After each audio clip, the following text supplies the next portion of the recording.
अगर आपकी आईटीआर की डेडलाइन निकल गई है और अभी तक फाइल नहीं किया है तो घबराइए नहीं। एक ऑप्शन है जिसका नाम बिलेटेड रिटर्न होता है। इस वीडियो में पूरा प्रोसेस, पेनाल्टी और क्या क्या नुकसान होता है मैं सब बताऊंगा। पहले हम समझते हैं कि बिलेटेड रिटर्न क्या होता है। जो हम ओरिजिनल रिटर्न फाइल करते हैं वो जाता है इनकम टैक्स के सेक्शन 139(1) में, लेकिन जो बिलेटेड रिटर्न होता है वो फाइल होता है income tax act section 139 clause 4 में। ठीक है, अगर आप ओरिजिनल डेडलाइन मिस कर देते हैं तो भी आप 31 दिसंबर 2026 तक, डेट आप सही से सुन लीजिए, 31 दिसंबर 2026 तक अपना रिटर्न फाइल कर सकते हो।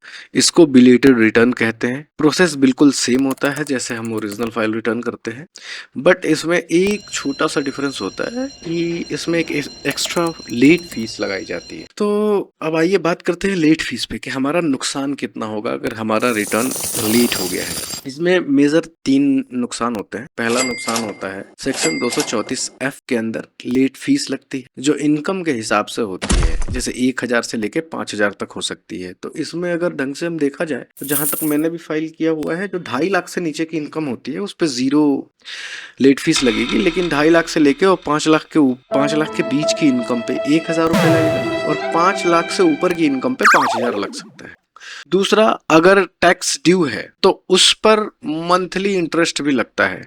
तो एक तरीके से ये मान लीजिए कि आपने एडवांस टैक्स नहीं जमा कराया है या आपका किसी प्रकार का कोई टीडीएस नहीं कटा हुआ है और आपको अगर टैक्स बनता है आईटीआर फाइल करते समय, तो आपको जो है उस पे इंटरेस्ट लगता है और जो 274(c) के तहत जो है वो इंटरेस्ट जमा कराना होता है, वो टैक्स के ऊपर कैलकुलेट होता है।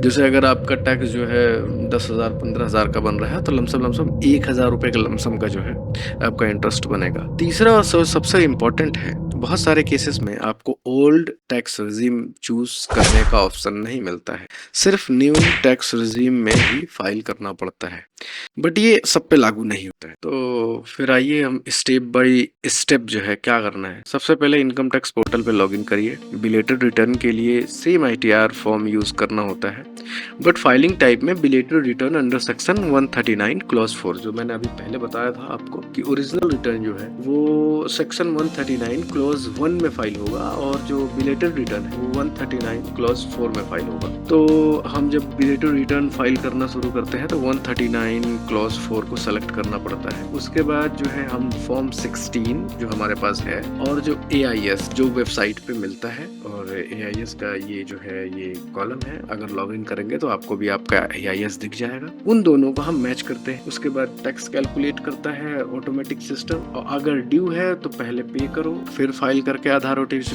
वेरीफाई करो। अगर ड्यू नहीं है तो आप सिर्फ आधार OTP से वेरीफाई करके और आप फाइल कर सकते हैं। तो मेरा मेन कैलकुलेशन ये है, तो जितनी जल्दी हो सके फाइल कर दो। जितना देर करोगे उतना इंटरेस्ट बढ़ता जाएगा, ना कि लेट फीस। आपकी 31 दिसंबर 2026 तक की जो लेट फीस है वो 1000 से लेके 5000 के बीच में ही लगेगी, लेकिन इंटरेस्ट जो है टैक्स पे देना है वो बढ़ता चला जाता है। अगर ये वीडियो आपको हेल्पफुल लगा हो तो सब्सक्राइब करो। ऐसे ही टैक्स अपडेट के लिए आप एक्लिबस को फॉलो कीजिए, और इनकम टैक्स फाइल करते समय आप अपने CA से जो है सलाह जरूर लीजिए। धन्यवाद।